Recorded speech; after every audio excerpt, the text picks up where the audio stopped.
کہ تیرے غوث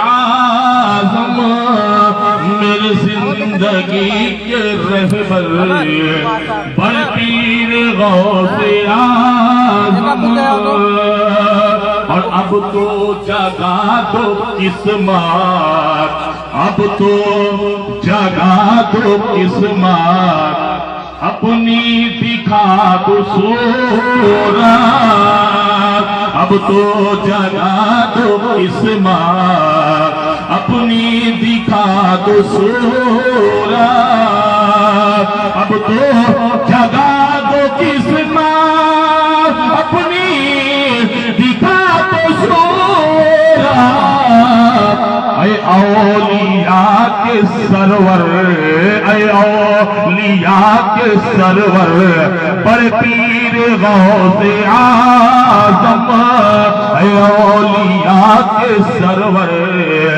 بڑے پیر غوث اعظم میرے زندگی کے رہبر بڑے پیر غوث اعظم میں نے پکارا جب بھی میں نے پکارا جب بھی میں نے پکارا جب بھی فوراً مدد کو آئے اور میں نے پکارا جب بھی فوراً مدد کو آئے میں نے پکارا جب بھی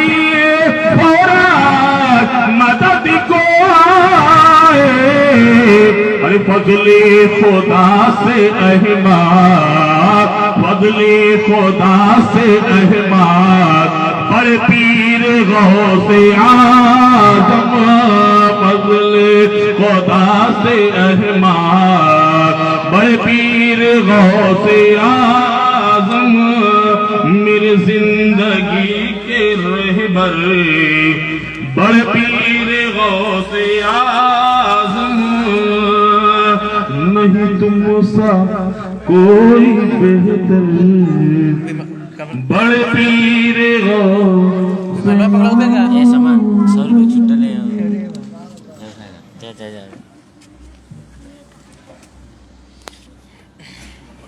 جلدی لے کے یار بھائی تم ایک ہڈ کرائی دوں ساتھ چلا مولانا شہر کو دے کر منبر نور پر بیٹھے ہوئے علماء کرام ثناءخوان مصطفیٰ میرے پیش نظر بیٹھے ہوئے معزز سامعین و سامعات السلام علیکم ورحمۃ اللہ وبرکاتہ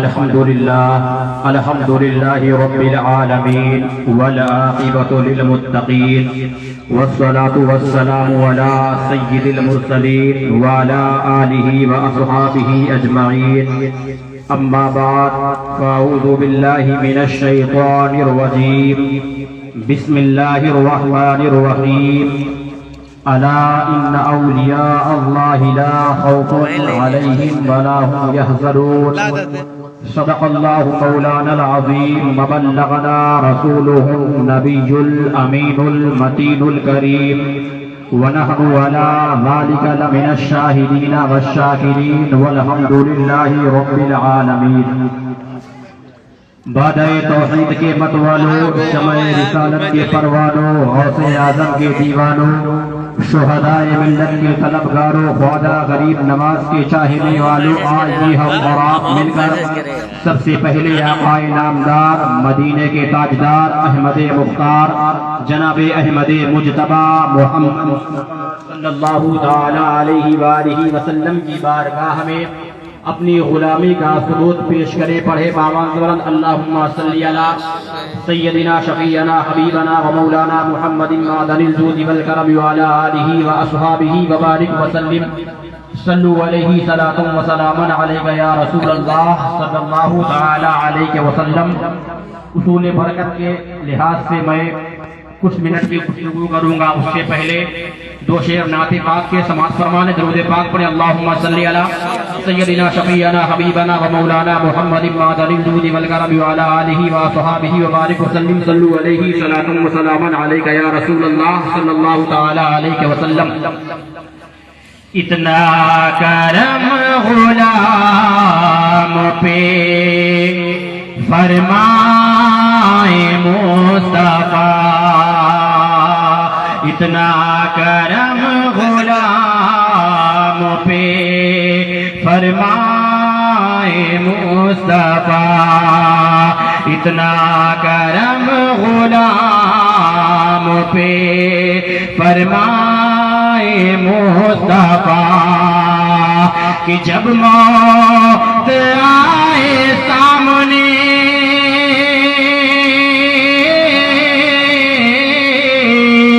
جب موت آئے سامنے آ جائے مصطفیٰ،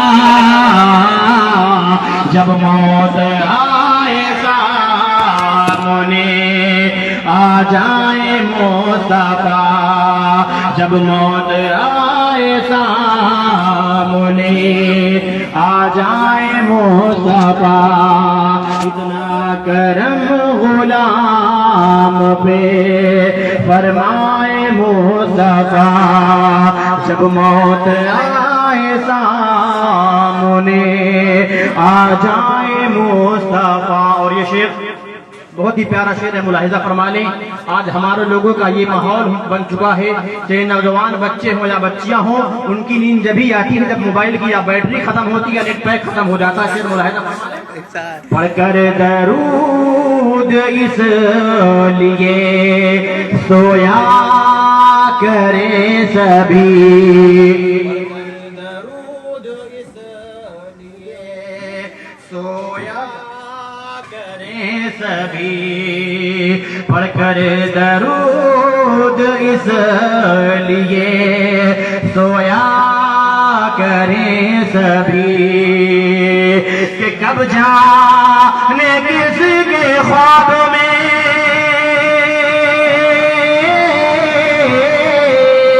کب جانے کس کے خواب میں آ جائے مصطفیٰ،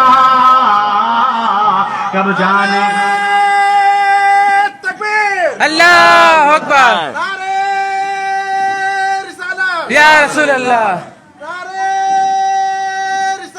یا رسول اللہ، اللہ اکبر۔ کب جانے کس کے خواب میں آ جائے مصطفیٰ، اتنا کرم غلام پہ فرمائے مصطفیٰ۔ اور آخری شعر ملاحظہ فرما لیں۔ ہم بے خبر ہیں اور ادھر آنے پر، ہم بے خبر ہیں اور ادھر آنے پر، ہم بے خبر ہیں اور ادھر آنے پر، اشکوں سے اپنے چہرے کو اشکوں سے اپنے چہرے کو نہلائے مصطفیٰ،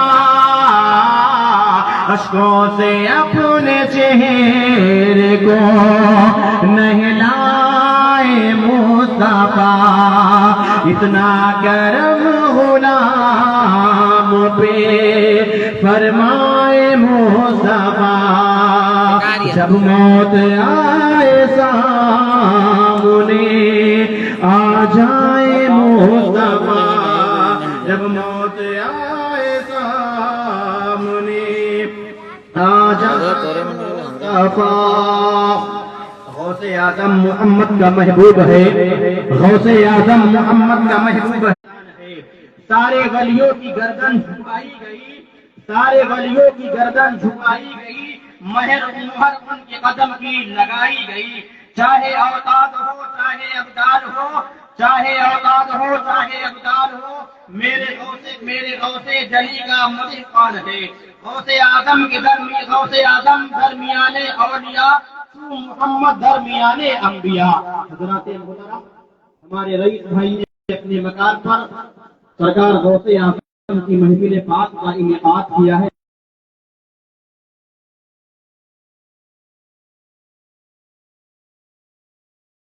وتعالی ہمارے غریب بھائی کی عقیدت اور محبت کو مولا قبول عطا فرمائے اور ان کے گھر میں غوث اعظم کا فیضان جاری و ساری عطا فرمائے اور ان کے بچوں کی کمائی میں خوب برکت عطا فرمائے.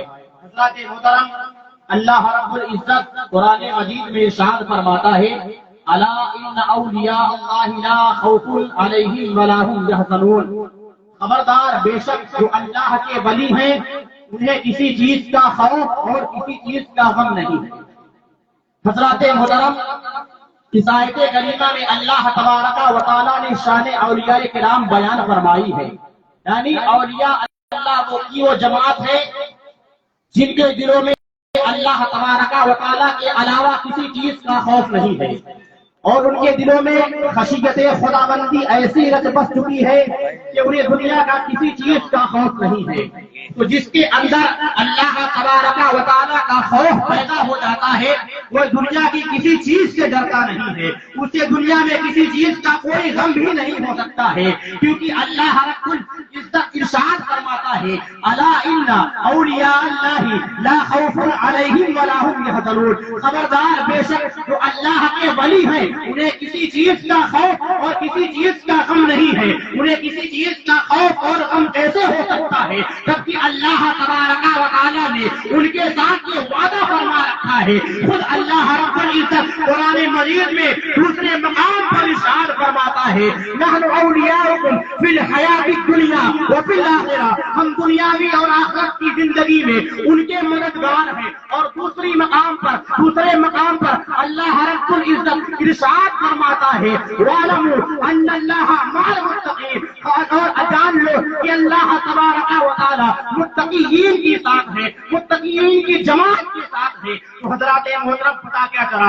اولیاء اللہ کی وہ جماعت ہے، اولیاء اللہ ہی کی وہ مقدس جماعت ہے جن کے بارے میں اللہ تبارک و تعالی قرآن مجید میں ارشاد فرماتا ہے انہیں کسی چیز کا خوف نہیں ہے، انہیں کسی چیز کا غم نہیں ہے، کیونکہ اللہ تبارک و تعالی نے ان کے ساتھ دنیاوی آخرت میں مددگار ہے اور اللہ متقین کے ساتھ ہے. حضرات محترم کو پتہ کیا چلا؟ اولیاء اللہ خب خوف ہے، انہیں صرف اللہ تبارک و تعالیٰ کا خوف ہے. خود میرے آقا علیہ الصلوۃ والسلام ارشاد فرماتے ہیں کہ اللہ رب العزت کا ارشاد گرامی ہے، حدیث قدسی ہے.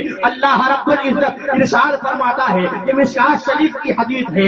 اللہ ارشاد فرماتا ہے من عاد لی ولیا فقد آذنتہ بالحرب. یعنی جو شخص میرے اولیاء کے ساتھ دشمنی رکھتا ہے تو میں اس کے ساتھ اعلان جنگ فرماتا ہوں. حضرات محترم کو پتہ کیا چلا؟ یہ حدیث مصطفیٰ ہے، اللہ کا فرمان ہے. اللہ اپنے اولیاء کے ساتھ دشمنی رکھنے والوں کے ساتھ جنگ کا اعلان فرما رہا ہے. تو ان گستاخان اولیاء کو سوچنا چاہیے جو اولیاء اللہ کے بارے میں زبانیں تان دراز کرتے ہیں اور بتوں کے حق میں اترنے والی آیات کو اولیاء اللہ کی ذات پر چسپاں کرتے ہیں. تبھی تو کسی شاعر نے کیا خوب کہا ہے عقل ہوتی تو خدا سے نہ لڑائی لیتے، عقل ہوتی تو خدا سے نہ لڑائی لیتے، یہ گھٹائے اسے منظور بڑھانا تیرا.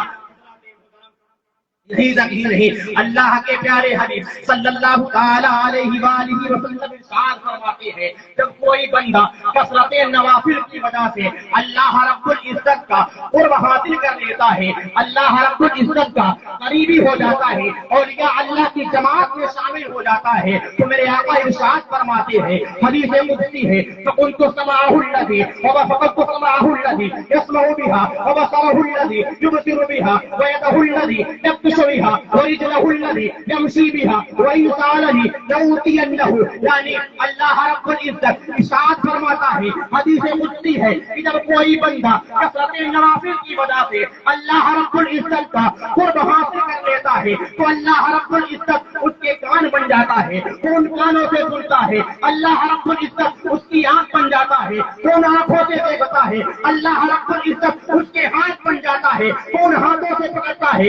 اور اللہ رب العزت اس کے پیر بن جاتا ہے، وہ ان پیروں سے چلتا ہے. اور اگر اللہ رب العزت کی بارگاہ میں وہ بندہ کسی چیز کا سوال کرتا ہے، کسی چیز کو سوال کرتا ہے، کسی چیز کی دعا کرتا ہے تو اللہ رب العزت اسے وہ چیز عطا فرما دیتا ہے. تو حضرات محترم پتہ کیا چلا، جب کوئی بندہ کثرت نوافل کی وجہ سے اللہ کا قرب حاصل کر لیتا ہے تو اللہ رب العزت اس کا ہاتھ بن جاتا ہے، پھر وہ ان ہاتھوں سے پکڑتا ہے، اس کی کان بن جاتا ہے، وہ ان کانوں سے سنتا ہے، اس کی آنکھ بن جاتا ہے، وہ ان آنکھوں سے دیکھتا ہے، اس کا پیر بن جاتا ہے، وہ ان آنکھوں سے دیکھتا ہے، وہ ان پیروں سے چلتا ہے۔ اب وہی بندہ اگر اللہ رب العزت کی بارگاہ میں اللہ رب العزت کی بارگاہ میں کسی چیز کا سوال کرتا ہے تو اللہ رب العزت اسے وہ چیز عطا فرما دیتا ہے۔ تو حضرات کو پتا کیا تھا، اور یہ اللہ کی جواب ہے، اسے اللہ سے خوف آتی ہے، اور جو اللہ سے خوف ہوتا ہے اسے کسی دنیا میں خوف کھانے کی ضرورت نہیں ہے، مجھے دنیا کا غم نہیں ہو سکتا ہے، کیونکہ جب اللہ رب العزت نے قرآن مجید میں ارشاد فرما دیا ہے، قرآن مجید میں ارشاد فرما دیا ہے، الا ان اولیاء اللہ لا خوف علیہم ولا هم يحزنون، خبردار ہے جو اللہ کے ولی ہے، اللہ کے ولی ہے، انہیں کسی چیز کا خوف نہیں ہے، کسی چیز کا غم نہیں ہے۔ تو حضرت کی پائے لاہور قلندری میں کہیں سے ارشاد فرمایا ہے، میں ہے جو بات ہمارے قلندر کی بارگاہ میں ہے، جو بات ہمارے قلندر کی بارگاہ میں ہے، درود پاک میں اللہم سیدنا شفیعنا حبیبنا و مولانا محمد وصحابه وبارك وسلم صلوا عليه صلاة وسلاما عليك يا رسول الله صلی اللہ تعالی علیہ وسلم۔ حضرات محترم، غوث اعظم کی پاکیزہ محفل ہے، غوث اعظم کے نام سے خدائی اور بچائی گئی ہے۔ حضرات محترم، غوث اعظم کون ہے؟ یہ غوث اعظم اللہ کے پیارے حبیب صلی اللہ تعالی علیہ وسلم کی اولاد میں سے ہے۔ یہ حسنی اور حسینی دونوں سید ہیں۔ آپ کے والد محترم کا نام حضرت شیخ ابو موسیٰ صالح جنگی دوست ہے، اور آپ کی ماں کا نام ام الخیر فاطمہ ثانی ہے، اور آپ کے نانا کا نام شیخ عبداللہ سومئی ہے، اور آپ کا نام شیخ عبد القادر جیلانی ہے۔ یہ جیلان کہاں ہے؟ یہ قصبہ ایران میں ایک شہر ہے جس کا نام جیلان ہے۔ آپ وہاں پر پیدا ہوئے۔